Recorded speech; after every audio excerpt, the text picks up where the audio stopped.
ಅತಿ ಹೆಚ್ಚು ಮಕ್ಕಳು ಆಯ್ಕೆಯಾಗಿರ್ತಕ್ಕಂಥದ್ದು ಬಹಳ ವಿಶೇಷವಾದಂತಹ ಸಂಗತಿ.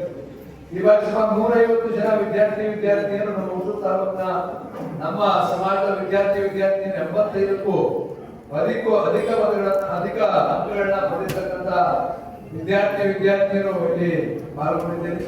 ಕಳೆದ ಬಾರಿಗಿಂತಲೂ ಸಹ ಕಳೆದ ಬಾರಿ ಎಷ್ಟಾಗಿತ್ತು? 120. ಕಳೆದ ಬಾರಿ 120 ಜನ ವಿದ್ಯಾರ್ಥಿಗಳು ಪುರಸ್ಕಾರ ಕಾರ್ಯಕ್ರಮವನ್ನ ಹಮ್ಮಿಕೊಂಡಿದ್ರು. ಈ ಬಾರಿ 150 ಜನ ವಿದ್ಯಾರ್ಥಿನಿಯರು ಪುರಸ್ಕಾರವನ್ನ ಪಡಿತಾರೆ ಅಂತ ಹೇಳಿದ್ರೆ ಬಹುಶಃ ನಮ್ಮ ತಾಲೂಕಿನಲ್ಲಿ ಹೆಚ್ಚು ಅಂಕಗಳನ್ನ ಪಡೆದಿರ್ತಕ್ಕಂಥ ಪ್ರತಿಭಾನ್ವಿತರ ಸಂಖ್ಯೆ ಹೆಚ್ಚಾಗಿದೆ. ಅದರಲ್ಲೂ ನಮ್ಮ ಸಮಾಜದ ವಿದ್ಯಾರ್ಥಿಗಳು ಸಾಧನೆ ಮಾಡ್ತಾ ಇರ್ತಕ್ಕಂಥದ್ದು ಎಲ್ಲರೂ ಸಹ ಹೆಮ್ಮೆ ತರ್ತಕ್ಕಂಥ ವಿಚಾರ. ಮೊದಲನೇದಾಗಿ 85ರಿಂದ 90 ಅಂಕಗಳನ್ನ ಪಡೆದಿರ್ತಕ್ಕಂಥ ಎಲ್ಲ ವಿದ್ಯಾರ್ಥಿಗಳಿಗೆ ತುಂಬುರದ ಅಭಿನಂದನೆಯನ್ನ ಸಲ್ಲಿಸಲಿಕ್ಕೆ ಬಯಸ್ತೇನೆ. ಕೆಂಪೇಗೌಡರ ಜಯಂತಿ 517ನೇ ಕೆಂಪೇಗೌಡರ ಜಯಂತಿಯನ್ನ ಆಚರಿಸ್ತಾ ಇದ್ದೀವಿ ನಾವೆಲ್ಲ. ಈಗಾಗಲೇ ಬಹುಶಃ ಸಿದ್ದೇಗೌಡರು ಮಾತನಾಡ್ತಾ ಇದ್ರು, ನಾವು ಬಂದು ಮೊದಲನೇ ಇಂಟರ್ವ್ಯೂ ಮಾಡುವಂತ ಕಾಣಿಸ್ತದೆ, ಅವ್ರು ಅಡ್ಡಪದ ಕಾಣಿಸ್ತದೆ. ಆದ್ರಿಂದ ಕೆಂಪೇಗೌಡರ ಬಗ್ಗೆ ಬಹಳ ಸುದೀರ್ಘವಾಗಿ ಹಲವಾರು ಬಾರಿ ಮಾತನಾಡಿದ್ರು. ಹಲವಾರು ಚರ್ಚೆಗಳನ್ನು ಸಹ ಎಲ್ಲಾ ವ್ಯಕ್ತಿಗಳನ್ನು ಮಾಡ್ತಾ ಬಂದಿದ್ದೀವಿ. ಕೆಂಪೇಗೌಡರು ಬಹುಶಃ ಇವತ್ತು ಬೆಂಗಳೂರನ್ನ ಕಟ್ಟಿದ್ರು, ಎಲ್ಲ ಸಮಾಜದವರ ಜೊತೆ ಕಟ್ಕೊಂಡು ಹೋದ್ರು, ಎಲ್ಲರನ್ನ ಒಗ್ಗೂಡಿಸಿ ಬಹುಶಃ ಬೆಂಗಳೂರಂತ ಮಹಾನಗರವನ್ನ ನಿರ್ಮಾಣ ಮಾಡಲಿಕ್ಕೆ ಅಡಿಗಳನ್ನ ಹಾಕುದು. 500 ವರ್ಷಗಳಿಂದ ಅವ್ರು ಏನು ಆಲೋಚನೆಗಳನ್ನ ಮಾಡಿದ್ರು ಬಹುಶಃ ಇಂದಿಗೂ ಸಹ ಪ್ರಸ್ತುತ. 5 ಶತಮಾನಗಳು ಕಳೆದಿದ್ದಾರೆ. ಕೆಂಪೇಗೌಡರು ಇವತ್ತು 517ನೇ ಜಯಂತಿ 5 ಶತಮಾನಗಳ ಹಿಂದೆ ಕೆರೆಗಟ್ಟೆ ನಿರ್ಮಾಣ ಮಾಡಬೇಕು, ಎಲ್ಲ ಸಮಾಜದವರಿಗೆ ಪೇಟೆಗಳನ್ನ ನಿರ್ಮಾಣ ಮಾಡಬೇಕು, ಎಲ್ಲರನ್ನ ಜೊತೆಯಾಗಿ ಕರ್ಕೊಂಡು ಹೋಗ್ಬೇಕು, ಒಂದು ಸುಂದರವಾದಂತ ನಗರವನ್ನ ಕಟ್ಟಬೇಕು. ಎಲ್ಲ ರೀತಿಯಲ್ಲಿ ಅಲ್ಲಿ ವ್ಯವಸಾಯ ಮಾಡ್ತಕ್ಕಂಥದ್ದು, ವ್ಯಾಪಾರ ಮಾಡ್ತಕ್ಕಂಥದ್ದು, ಎಲ್ಲ ಸಹ ವಿಶಿಷ್ಟವಾದಂತ ಕೊಡುಗೆಗಳನ್ನ ಕೊಡಬೇಕು. ಅಂತ ಒಂದು ನಗರ ನಾವು ಬೆಂಗಳೂರು ನಗರ ಆಗ್ಬೇಕು ಅಂತ ಹೇಳಿ 5 ಶತಮಾನದ ಹಿಂದೆ ಏನ್ ಕನಸನ್ನ ಕಂಡಿದ್ವಿ ಬಹುಶಃ ಇವತ್ತು ಅದು ಸಾಕಾರ ಆಗಿದೆ. ಇವತ್ತು ಅದು ಬೆಂಗಳೂರು ಮಾತ್ರ ಅಲ್ಲ, ಎಲ್ಲಾ ಕಡೆಗೂ ಸಹ ಇವತ್ತು ಪ್ರಸ್ತುತವಾಗಿರ್ತಕ್ಕಂಥ ಅಂಶಗಳನ್ನೇ ಹೊತ್ತು ಅವ್ರ ಆಲೋಚನೆ ಮಾಡಿರ್ತಕ್ಕಂಥದ್ದು. ಅವರ ಆಲೋಚನೆಗಳು, ಅವರ ಆದರ್ಶಗಳು ಎಲ್ಲವನ್ನ ಮುಂದಕ್ಕೆ ಕರ್ಕೊಂಡು ಹೋಗ್ಬೇಕು ಅಂತಕ್ಕಂಥದ್ದನ್ನ ನಾನು ಹೇಳಿಕೆ ಬಯಸ್ತೇನೆ. ಜೊತೆಗೆ ಇವತ್ತು ನಮ್ಮ ಅನೇಕ ಕೆಂಪೇಗೌಡರ ಬಗ್ಗೆ ಇನ್ನೂ ಸಾಕಷ್ಟು ವಿಚಾರವನ್ನ ಸಿದ್ದೇಗೌಡರು ಮಾತಾಡ್ತಾರೆ. ನಾನೇ ಹೆಚ್ಚಿಗೆ ಮಾತಾಡಕ್ ಹೋಗಲ್ಲ. ಇವತ್ತು ಸ್ವಾಮೀಜಿಯವರು ಇವತ್ತು ಮಾನ್ಯ ಪ್ರಧಾನಮಂತ್ರಿಗಳಾದಂತ ನರೇಂದ್ರ ಮೋದಿ ಅವರು 3 ಗಂಟೆಗೆ ಮೈಸೂರು ಹೋಗ್ತಾ ಇದ್ದಾರೆ ರಾಮಕೃಷ್ಣಾಶ್ರಮಕ್ಕೆ. ಅವ್ರನ್ನ ರಿಸೀವ್ ಮಾಡ್ಲಿಕ್ಕೆ ನಾನು ಹೋಗ್ಬೇಕು. ಪೂಜನೀಯ ಸ್ವಾಮೀಜಿಯವರು ಸಹ ಆಶ್ರಮಕ್ಕೆ ಹೋಗ್ಬೇಕು. ಅದರಿಂದ ಮಾತಾಡಲಿಕ್ಕೆ ಹೋಗಲ್ಲ. ನಾನು ಹೇಳ್ತಕ್ಕಂಥದ್ದು ಇಷ್ಟೇ, ಪ್ರತಿಯೊಬ್ಬ ಪುಸ್ತಕವನ್ನ ಪಡಿಲಿಕ್ಕೆ ಬಹುಶಃ 150 ಮಕ್ಕಳು ಇಲ್ಲಿ ಬಂದಿದ್ದೀರಾ? 150 ಜನ ಬಂದಿದ್ದೀರಾ? 150 ಜನ. ಇವತ್ತು ಇರ್ತಕ್ಕಂಥ ವಿದ್ಯಾರ್ಥಿನಿಯರಿಗೆ ನಾನು ಹೇಳ್ತಕ್ಕಂಥದ್ದು ಇಷ್ಟೇ, ನಮ್ಮನ್ನೆಲ್ಲ ಕೂತು ಇರ್ತಾರೆ ನಮ್ಮ ವಿಶ್ರಾಂತ ಕುಲಪತಿಗಳು, ನಾಸಿ ವಿಶಿಷ್ಟ ಪೀಠ ಪ್ರಾಧ್ಯಾಪಕರಾದ ರಂಗಪ್ರಸಾದ್ ಎಲ್ಲ ಕೂತು ಬಹಳ ಒಳ್ಳೆಯ ಮಾತುಗಳನ್ನ ಆಡುದು. ಪ್ರತಿಭೆಗಳನ್ನ ನಾವು ಪ್ರೋತ್ಸಾಹಿಸಬೇಕು, ಬೆಳೆಸಬೇಕು.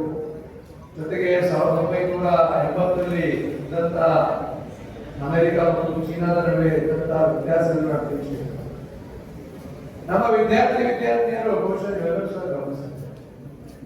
ಈ ಕಾರ್ಯಕ್ರಮವನ್ನ ಮಾಡ್ತಕ್ಕಂಥ ಉದ್ದೇಶ ಅಂದ್ರೆ ಏನು ಅಂತಕ್ಕಂಥದ್ದು ಮೊದಲು ಅರ್ಥಕೊಳ್ಬೇಕು.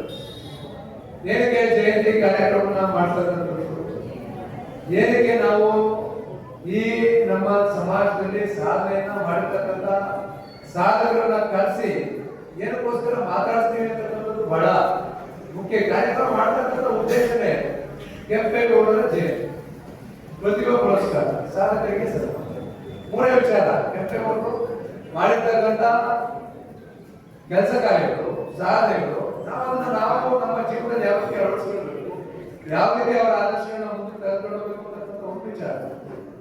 ಜೊತೆಗೆ ಸಾಧಕರಿಗೆ ಸನ್ಮಾನ. ಇಲ್ಲಿ ನಮ್ಮ ತಾಲೂಕಿನ ಕವಿತಾ ಜಗನ್ನಾಥ್ ಅವರು ರಾಷ್ಟ್ರ ಪ್ರಶಸ್ತಿಯನ್ನು ಪಡೆದಿದ್ದಾರೆ. ಇವತ್ತು ಸಹಾಯಕ ನರ್ಸಿಂಗ್ ಸ್ಟೂಡೆಂಟ್ ಆಗಿ ನಮ್ಮ ತಾಲೂಕು ಶಶಿಕುಮಾರ್ ಅವರು ಜಿಲ್ಲಾಧ್ಯಕ್ಷರಾಗಿದ್ದಾರೆ. ಜ್ಯೋತಿ ಬಾಪು ಪ್ರಶಸ್ತಿಯನ್ನ ಎಚ್.ಸಿ. ಕುಮಾರ್ ಅವರು, ಜೊತೆಗೆ ವಿನಯ್ ಕುಮಾರ್ ಅವರು ಮುಖ್ಯಮಂತ್ರಿ ಪದಕವನ್ನ ಕೊಟ್ಟಿದ್ದಾರೆ. ಜೊತೆಗೆ ನಮ್ಮ ಪುಣ್ಯ ಅವರು ಸಾಧನೆಯನ್ನ ಮಾಡಿದ್ದಾರೆ. ಈ ಜನಕ್ಕೆ ಸಾಧಕರಿಗೆ ಸನ್ಮಾನ. ಅವ್ರು ಬೇರೆ ಬೇರೆ ರಂಗಗಳಲ್ಲಿ ಬೇರೆ ಬೇರೆ ಕ್ಷೇತ್ರಗಳಲ್ಲಿ ಸನ್ಮಾನವನ್ನ ಸಾಧನೆಯನ್ನ ಮಾಡಿ ಸನ್ಮಾನವನ್ನ ಸ್ವೀಕಾರ ಮಾಡ್ತಾರೆ. ನಾವು ಇವೆಲ್ಲ ಗಮನಿಸಬೇಕು. ನಮ್ಮ ಕುರಿತು ಮಾತನಾಡುವಂತ ರಂಗಪ್ಪ ಸರ್ ಅವರು ಬಹುಶಃ ಬಹಳ ದೊಡ್ಡ ಸಾಧನೆಯನ್ನ ಮಾಡಿದ್ದಾರೆ. ಅವ್ರ ಬಗ್ಗೆ ಬಹುಶಃ ಅವರು ಹೇಳ್ಕೊಂಡಿಲ್ಲ ಅಷ್ಟೇ, ನಾವು ಅವ್ರ ಬಗ್ಗೆ ಒಂದು ಎರಡು ಮಾತು ಹೇಳಬೇಕಾಗುತ್ತೆ.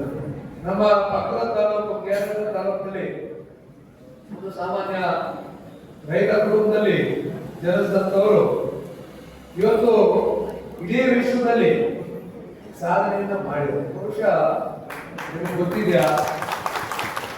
ಗೊತ್ತಾಗಲ್ಲ. ನನಗೆ ಗಣೇಶ್ ಅವರು ಹೇಳಿದ್ರು, ರಂಗಪ್ಪನ ಕಲಿಸ್ತೀವಿ.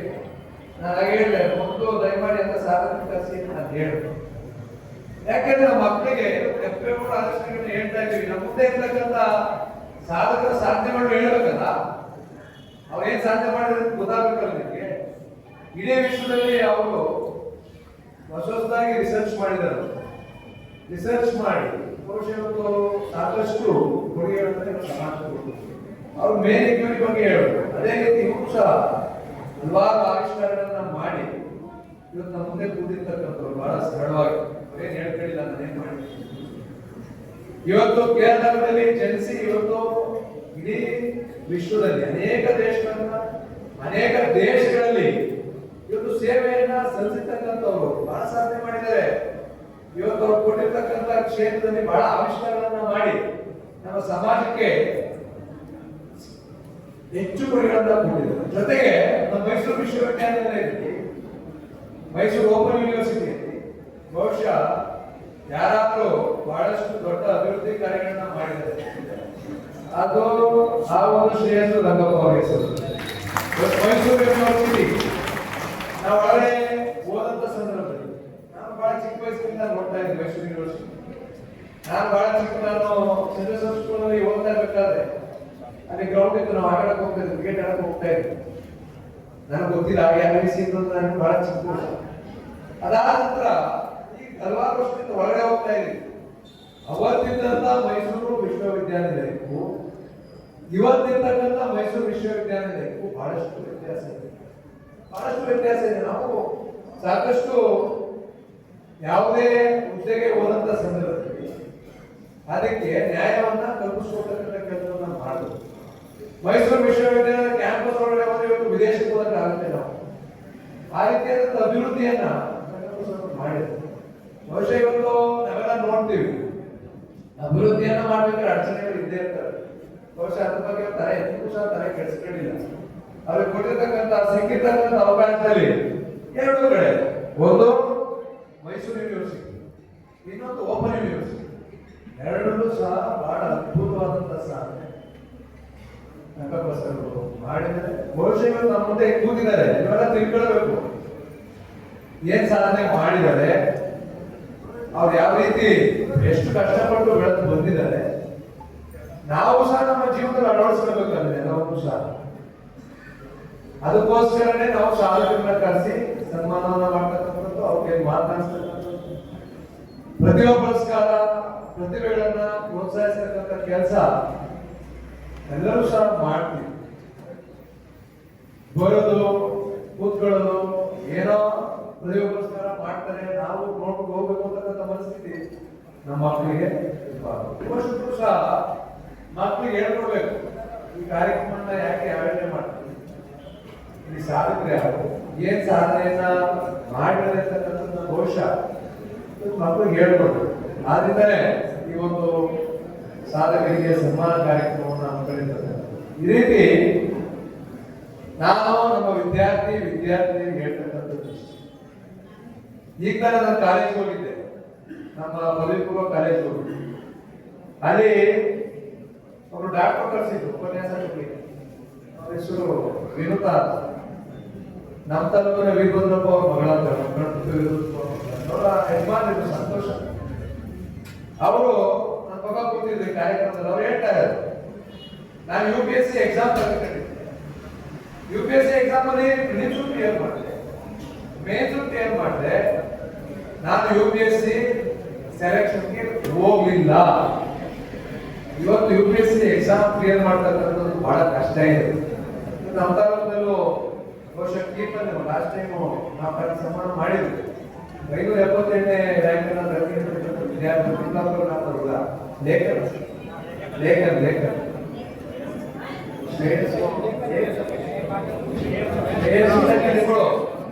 ಅವ್ರು ಹೇಳಿದ್ರು ನನಗೆ, ನಮ್ಗೊಂದು ಉದಾಹರಣೆ ಮಾತು.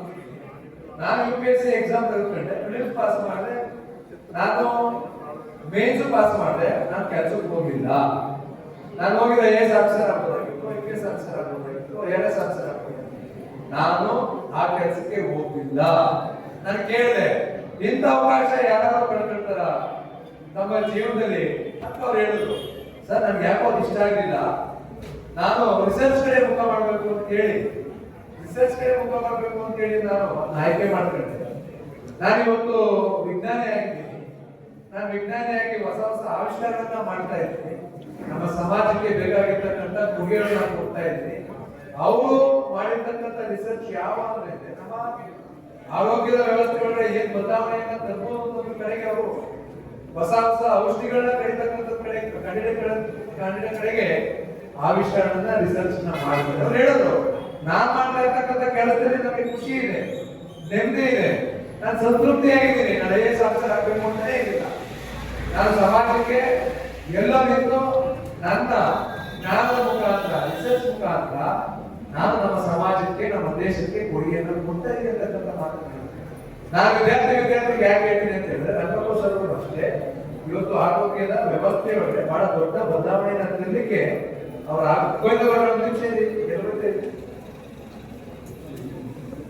ಆವಿಷ್ಕಾರಗಳನ್ನ ಮಾಡಿರ್ತಕ್ಕಂಥವ್ರು ಇವತ್ತು ಬಹಳ ಇವತ್ತು ಸಾಧನೆಯನ್ನು ಮಾಡಿರ್ತಕ್ಕಂಥವ್ರ ಸಾಧನೆ ನಿಲ್ತಾ ಇದ್ದಾರೆ. ನಾನು ನಿಮ್ಗೆ ಹೇಳ್ತಕ್ಕಂಥದ್ದು ಇಷ್ಟ, ನಾನು ಶಾಸಕ ಆಗಿದ್ದೀನಿ. ನಿಮ್ಮ ಪೋಷಕರು ಪ್ರತಿ ದಿವಸ ಕನಿಷ್ಠ ಪಕ್ಷ 10ರಿಂದ 20 ಜನ ಬರ್ತಾರೆ. ಏನ್ ಬರ್ತಾರೆ ಅಂದ್ರೆ, ನನ್ನ ಮಗಳು BA ಪಾಸ್ ಮಾಡಿದ್ದಾರೆ, BCom ಪಾಸ್ ಮಾಡಿದ್ದಾರೆ, BE ಪಾಸ್ ಮಾಡಿದ್ದಾರೆ, ನನ್ನ ಮಗನಿಗೆ ನನ್ನ ಮಗಳಿಗೂ ಕೆಲಸ. UPSC ಎಕ್ಸಾಮ್ ಬಂದು ಬಿಟ್ಟೋಗಿರ್ತಕ್ಕಂಥ ವ್ಯಕ್ತಿಗಳು ಉದಾಹರಣೆಗಳು ನಮ್ಮ ಮುಂದೆ ಇರಬೇಕಾದ್ರೆ, ನಮ್ಮ ದೇಶದಲ್ಲಿ ಕೆಲಸ ಮಾಡಲಿಕ್ಕೆ ಬೇಕಾದಷ್ಟು ಕೆಲಸಗಳಿದ್ದಾವೆ. ಗೌರ್ಮೆಂಟ್ ಕೆಲಸನೇ ಆಗ್ಬೇಕು ಅಂತ ಏನಿಲ್ಲ. ರಂಗಪ್ರಸಾದ್ ಅವರು ಇದ್ರು, ಅವ್ರ ಯೂನಿವರ್ಸಿಟಿ 2 ಯೂನಿವರ್ಸಿಟಿ 1000 ಜನ ಕೆಲಸ ಕೊಟ್ಟಿದ್ದಾರೆ. ಆ ಒತ್ತಡ ಎಷ್ಟಿತ್ತು ಅಂತ ಅವ್ರಿಗೆ ಗೊತ್ತಿದೆ. 1000 ಜನ ಕೆಲಸ ಕೊಟ್ಟಿದ್ದಾರೆ. ಆದ್ರೆ ಇವತ್ತು ಕೊಡಲಿಕ್ಕೆ ಸಾಧ್ಯ ಆಗ್ತಾ ಇಲ್ಲ.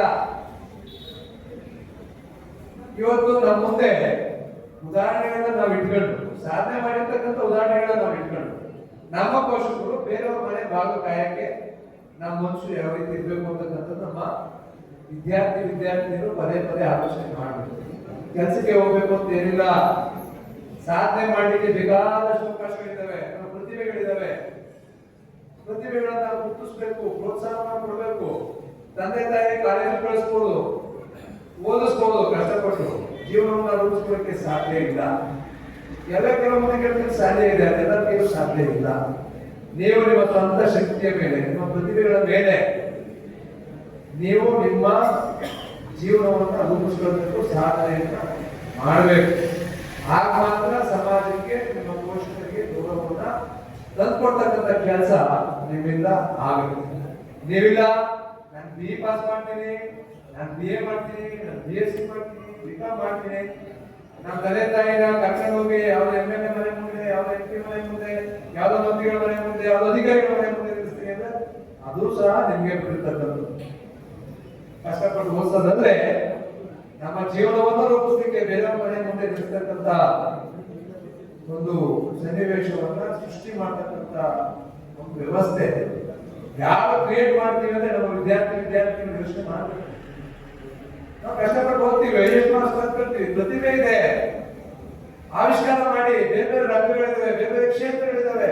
ಈಗ ನಮ್ಮದೇ ನರ್ಸ್ ಆಗಿ ಇವತ್ತು ಸೇವೆಯನ್ನು ಮಾಡಲು ಸಾಧನೆ ಮಾಡಿದ್ದಾರೆ, ಸೈಂಟಿಸ್ಟ್ ಆಗಿ ಸೇವೆ ಮಾಡತಕ್ಕಂಥವ್ರು, ಒಬ್ಬರು ನಮ್ಮ ಫೈರ್ ಬ್ರಿಗೇಡ್ ಅಲ್ಲಿ ಅನೇಕ ಕುಮಾರ್ ಈ ರೀತಿ ಬೇರೆ ಬೇರೆ ಕ್ಷೇತ್ರಗಳಲ್ಲಿ ಸಾಧನೆ ಮಾಡಿರ್ತಕ್ಕಂಥ ವ್ಯಕ್ತಿಗಳಿದ್ದಾರೆ. ಅವರಾದ್ರೂ ನಮ್ಗೆ ಉದಾಹರಣೆ ಆಗ್ಬೇಕು, ಅವರಾದ್ರೂ ನಮ್ಗೆ ಉದಾಹರಣೆ ಆಗ್ಬೇಕು. ಆಗ ಮಾತ್ರ ನಮ್ಮ ಸಮಾಜದಲ್ಲಿ ಬದಲಾವಣೆಯನ್ನು ಕಾಣಲಿಕ್ಕೆ ಸಾಧ್ಯ. ಎಲ್ಲಿವರೆಗೆ ನಮ್ಮ ಪೋಷಕರು ನಮ್ಮ ಮಕ್ಕಳನ್ನ ಸಾಧನೆ ಮಾಡಲಿಕ್ಕೆ ಪ್ರೋತ್ಸಾಹ ಕೊಡಲ್ಲ, ನಮ್ಮ ಮಗ ಗೌರ್ಮೆಂಟ್ ಕೆಲಸಕ್ಕೆ ಹೋಗ್ಬೇಕು, ನನ್ನ ಮಗಳು ಗೌರ್ಮೆಂಟ್ ಕೆಲಸಕ್ಕೆ ಹೋಗ್ಬೇಕು, ಒಂದು ಯೂನಿವರ್ಸಿಟಿ ಒಂದು ಅಟೆಂಡರ್ ಕೆಲಸ ಆದ್ರೂ ಪರವಾಗಿಲ್ಲ, ಅದೇ ಮಾಡ್ಬೇಕು ಅಂತಕ್ಕಂಥ ಪರಿಸ್ಥಿತಿಯಲ್ಲಿ ಕಂಡ್ರೆ ಯಾವುದೇ ಬದಲಾವಣೆಗಳನ್ನ ನಾವು ಕಾಣಲಿಕ್ಕೆ ಸಾಧ್ಯ ಇಲ್ಲ. ಮಕ್ಕಳ ವ್ಯಕ್ತಿತ್ವ ವಿಕಸನ ಆಗ್ಬೇಕು, ಅವರು ಸಹ ಸಾಧನೆ ಮಾಡ್ತಕ್ಕಂಥ ಮನಶಕ್ತಿಯನ್ನ, ಧೈರ್ಯವನ್ನ, ಛಲವನ್ನ ತುಂಬಬೇಕು. ಸಮಾಜದಲ್ಲಿ ಏನಾಗ್ತಾರೆ ಅಂತಕ್ಕಂಥದ್ದನ್ನ ತೋರಿಸ್ಕೊಡ್ಬೇಕು. ಆಗ ಮಾತ್ರ ಅವರು ಸಮಾಜದಲ್ಲಿ ಉಳಿಲಿಕ್ಕೆ ಸಾಧನೆ ಮಾಡಲಿಕ್ಕೆ ಸಾಧ್ಯ ಆಗುತ್ತೆ ಅಂತಕ್ಕಂಥ ಮಾತನ್ನ ಈ ಸಂದರ್ಭದಲ್ಲಿ ಹೇಳ್ತಾ, ಜೊತೆಗೆ ಕೆಂಪೇಗೌಡರ 517ನೇ ಜಯಂತ್ಯೋತ್ಸವ ನಮ್ಮ ಅಧ್ಯಕ್ಷರಂತ ಗಣೇಶನ ಮಾತಾಡ್ಬೇಕಾದ್ರೆ ಹೇಳುದು, ನಾವು ಪ್ರತಿ 5 ವರ್ಷಕ್ಕೊಂದ್ಸರಿ ಬಹಳ ವಿಜೃಂಭಣೆಯಿಂದ ಮಾಡ್ಬೇಕು ಅಂತಕ್ಕಂಥ ತೀರ್ಮಾನವನ್ನ ಮಾಡ್ತೀವಿ ಅಂತಕ್ಕಂಥ ಮಾತನ್ನ ಹೇಳುದು. ಪ್ರತಿ 5 ವರ್ಷ ಅಂದ್ರೆ ನೆಕ್ಸ್ಟ್ ವರ್ಷ 5 ವರ್ಷ ಕಳೆದ 5 ವರ್ಷದಿಂದ ಮಾಡಿದ್ವಿ, ನೆಕ್ಸ್ಟ್ 5 ವರ್ಷ ಬರುತ್ತೆ. ಅದಕ್ಕೆ ನಮ್ಮ ಈಗಲಿಂದಲೇ ನೀವು ತಯಾರಿ ಮಾಡಿ ಮುಂದಿನ ವರ್ಷ ಯಾವ ರೀತಿ ಮಾಡೋದು ಕರೆಕ್ಟ್ ಆಗಿದೆ. ಪ್ರತಿ ವರ್ಷ ಈ ರೀತಿಯಾಗಿ ಮಾಡ್ತಕ್ಕಂಥದ್ದು 5 ವರ್ಷಕ್ಕೆ ವಿಜೃಂಭಣೆಯಿಂದ ಮಾಡ್ತಕ್ಕಂಥ ಇದೇ ತೀರ್ಮಾನ ತಗೊಂಡಿದ್ದೀವಿ. ನನ್ನ ಸಂಪೂರ್ಣ ಸಹಮತ ಇದೆ. ಈಗಲಿಂದಲೇ ಪ್ರಾರಂಭ ಮಾಡಿ ವಿಜೃಂಭಣೆಯಿಂದ ಜಯಂತಿ 5 ವರ್ಷದಿಂದ ಯಾವ ರೀತಿ ಮಾಡಿದ್ರು ಅದೇ ರೀತಿ ನಮ್ಮ ಮುನ್ಸೂಚನೆ ಒಂದು ಬಹಳ ದೊಡ್ಡ ಮಟ್ಟದಲ್ಲಿ ಕೆಂಪೇಗೌಡ ಜಯಂತಿಯನ್ನ ಮಾಡೋಣ ಅಂತ ಹೇಳ್ತಾ, ಜೊತೆಗೆ ನಮ್ಮ ತಾಲೂಕು ವಕೀಲರ ಸಂಘಕ್ಕೆ ನನಗೆ ಹಲವಾರು ಬಾರಿ ಪ್ರಶ್ನೆಗಳನ್ನ ಕೇಳ್ತಾ ಇದ್ದಾರೆ. ನಾನು ಮಾಡ್ತಿಲ್ಲ, ನನ್ನ ಜವಾಬ್ದಾರಿನೂ ಸಹ ಇದೆ. ನಮ್ಮ ಸಮಾಜಕ್ಕೆ ಬಹಳಷ್ಟು ಅನುಮಾನಗಳಿದೆ. ಹರೀಶ್ ಗೌಡ್ರನ್ನ ಮಾಡ್ತಾರೋ ಇಲ್ವೋ, ಏನ್ ಮಾಡ್ತಾರೋ ಗೆಲೋ ಬಿಡ್ತಾರೋ ಯಾವುದಕ್ಕೂ ಅವಕಾಶ ಇಲ್ಲ. ನಾನು ಸತಿ ಮಾತುಕೊಡ್ತೇನೆ, ಖಂಡಿತವಾಗ್ಲೂ ನಾನು ಮಾಡ್ಕೊಡ್ತೇನೆ. ಎಲ್ಲೇ ಹೋಗ್ಬಿಡ್ತಾರೆ ಅಂತ ಕೆಲವು ಸಮಾಜ ಏನೇನೋ ಪ್ರಚಾರ ಆಗ್ತಾ ಇದೆ, ದಿನನಿತ್ಯ ಮಾಧ್ಯಮಗಳಲ್ಲಿ ಏನೇನೋ ಬರ್ತಾ ಇದೆ. ನಮ್ಮ ಹರೀಶ್ ಗೌಡ್ರು ಹೇಳಿದ್ರು, ಅದಾಗುತ್ತೋ ಇಲ್ವೋ ಯಾವುದಕ್ಕೂ ಅನುಮಾನ ಬೇಡ. ನಾನು ಇದ್ದೀನಿ, ನನ್ನ ಸಂಪೂರ್ಣ ಜವಾಬ್ದಾರಿ ನಂದಿದೆ. ಸಮಾಜ ನನ್ನ ಎಲ್ಲರ ಜೊತೆಗೂಡಿ ನನ್ನ ತಾಲೂಕಿನ ಶಾಸಕನಾಗಿ ಆಯ್ಕೆ ಮಾಡಬೇಕಾದ್ರೆ ನಮ್ಮ ಸಮಾಜದ ಬಹಳ ದೊಡ್ಡ ಆಶೀರ್ವಾದ ನನಗೆ ಹೇಳಿದೆ. ಬೇರೆ ಎಲ್ಲ ಸಮಾಜಗಳು ಸಹ ನನಗೆ ಆಶೀರ್ವಾದವನ್ನು ಮಾಡಿ, ಆದ್ರಿಂದ ನಾನು ಏನೇನು ಮಾತು ಕೊಟ್ಟಿದೆ ಎಲ್ಲ ಸಮಾಜಗಳಿಗೂ ಸಹ ನಾನು ಮಾತು ಕೊಟ್ಟಿದ್ದೆ. ನಾನು ನಮ್ಮ ಸಮಾಜಕ್ಕೆ ಮಾತ್ರ ಬೇರೆ ಬೇರೆ ಸಮಾಜಗಳಿಗೂ ಸಹ ನಾನು ಮಾತು ಅದೆಲ್ಲವನ್ನೂ ಸಹ ಒಟ್ಟಿಗೆ ಮಾಡಿಸ್ತೀನಿ. ಯಾರಿಗೂ ಸಹ ಕಿಂಚಿತ್ತು ಅನುಮಾನ ಬೇಡ, ಬೇರೆ ಬೇರೆ ಅನುಮಾನಗಳು ಯಾರು ಇಟ್ಕೊಳ್ಬೇಡಿ, ಯಾರು ಏನೇ ಹೇಳೋದು ಕೇಳ್ಬೇಡಿ, ಯಾವುದೇ ಅನುಮಾನಗಳಿಗೆ ಹಾಕೋದು ಬೇಡ ಅಂತ ಈ ಸಂದರ್ಭದಲ್ಲಿ ಹೇಳ್ತಾ, ಕೆಂಪೇಗೌಡ ಜಯಂತಿಯ ಶುಭಾಶಯಗಳು ಮತ್ತೊಮ್ಮೆ ತಿಳಿಸ್ತಾ, ನಮ್ಮ ವಿದ್ಯಾರ್ಥಿನಿಗೆ ಶುಭಾಶಯಗಳು.